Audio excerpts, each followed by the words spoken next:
This is a modified self-driving car. In this video, we are going to talk why one need to convert his car to a self-driving car.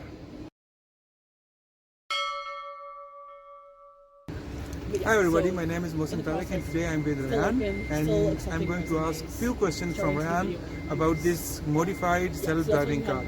Ryan, welcome to our short video. Can you please brief us about this self-driving car? Yeah, thank you very much. So this is, I'll grab that, sure.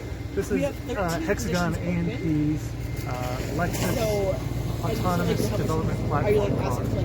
And so what it is, it's a standard Lexus RX 450 that we've modified to be a self-driving research platform. So we have the ability to control the car via a game controller or autonomously following GNSS positions. We also have a sensor suite on there and an open platform for companies and customers to develop pieces of autonomy that they like.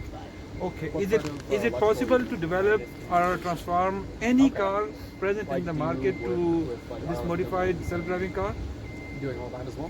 There are certain requirements that need to be met to be allowed to do it. So the car needs to have a modern enough data CAN bus and control surfaces. But within those constraints, yes, it is possible, although it takes time to convert each car because they all have their own protocols that you need to work through. Okay, how much time it takes to convert a car? That depends on how much cooperation you get from the automaker to get information about the bus, but it's not fast. It takes a few months of engineering time to do. Okay. Can you brief us about the sensor which you have mounted on the top of the car? We can go sure, I'll follow. A bit near. All right, so currently on the car, in the two cylindrical mounts on the front there, we have two cameras with different focal lengths. They're just 1 megapixel Ethernet cameras. The circular, or I guess it's also a cylinder, the Velodyne LiDAR there. That's a Velodyne VLP-16, 360 degree 16 laser LiDAR. And then in the back, you probably can't see so well, there's two survey-grade GNSS antennas and one automotive grade. Okay, can you show us the whole system which you have mounted at the back of the car and explain the process as well? Certainly. Ready to go? Okay.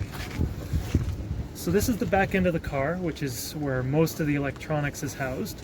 I'll try and point to be on camera here, but here we have, this is what we call our Spectra PC, and this is running Ubuntu and the robot operating system. And this is doing all of the steering controllers as well as the interface to game controllers and the screens in the front of the car. Here we have one of a few Novotel positioning systems. This one is the reference system that we use for ground truth. So we have a Novotel PowerPack 7D here, running with a LITEF micro IMU, tactical grade, reference IMU basically. And so we use that thing post-processing to give us ground truth. Underneath there's a few more Novotel PowerPacks that get used in various sensor configurations. You can't see them under there.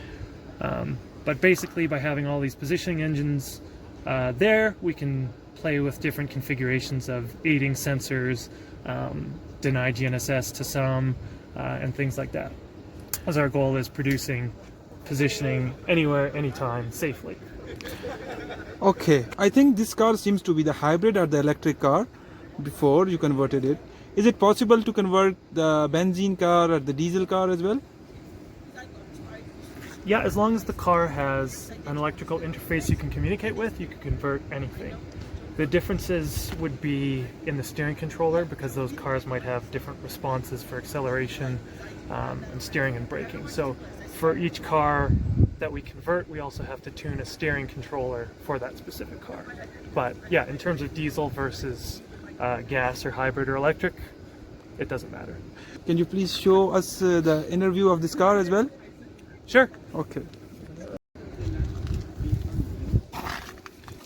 It's pretty cold today outside.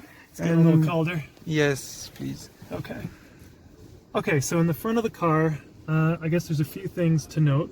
So we've got computer screens here And what I'm showing now is just a visualization of the sensors that we've mounted. So the two cameras are these two smaller images here.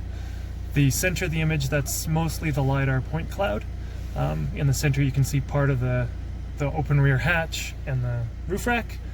The green squares are, I didn't talk about this before, but there's a longer range radar in the grille, so that's for longer range object detection.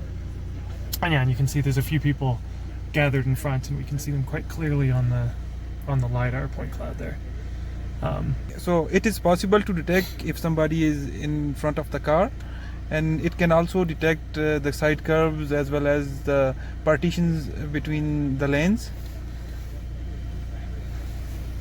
Yeah, it depends which software you have running for detection and things like that. Right now, it's running just a simple demo, so it's just raw data. This car is capable of running a few open source autonomy stacks like AutoWare or Baidu's Apollo as well. And they'll do some of that lane detection and people detection and things like that. But largely these are developed as research platforms for a customer of ours to develop some piece of that autonomy. Okay, have you also changed the steering as well? Yes, so the steering can be fully controlled by the PC in the back. I can give you a quick demo of that if you'd like. We have a controller, and this is also just a demo to show that we have control of the vehicle. So I'm not going to move because we're in a public spot, but I can enable the car, and I can use this controller. Oh, it's amazing. I can change the signal lights, I can honk the horn, and various other things. But yeah, that's basically the amount of control we have over the car. What about the safety of this car when it is driving autonomously? Yeah, so this is, again, it's a research platform, so it's not road certified or anything. It's not meant to drive on public roads autonomously. It's meant for research type activities in controlled environments. Okay, so you are not producing these kind of cars right now? They're not produced to drive in traffic, no. Okay, yeah. So it is in the research and development stage that you are trying to figure out all the possibilities, how we can shift from the normal driving cars to fully self-driven cars. That's right, yeah. The purpose of these development platforms is to enable our customers to do that. So kind of like you were asking earlier, it takes quite a bit of time to work on a car to gain full drive-by-wire control. And it's not something that you can just buy from a car dealership.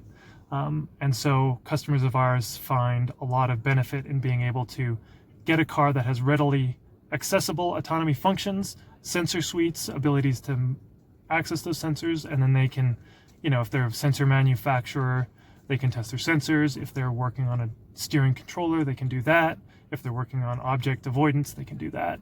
And then, there's pieces of that we work on ourselves as well. Like we use this car to test our positioning accuracy and things like that. But yeah, it's an autonomy enabling platform. It's not a off-the-shelf autonomous car. Okay, last question. Potential customer. They range quite a bit, from automotive companies themselves who want development cars to research institutions to universities, and smaller startup companies that are testing sensors and things like that. So anyone involved in the autonomous space, I think we've sold to quite a few. Okay. Thank you very much for your time. And hopefully you can bring more updates in this system. So see you next time. Thank you very much. Thank you. You're welcome.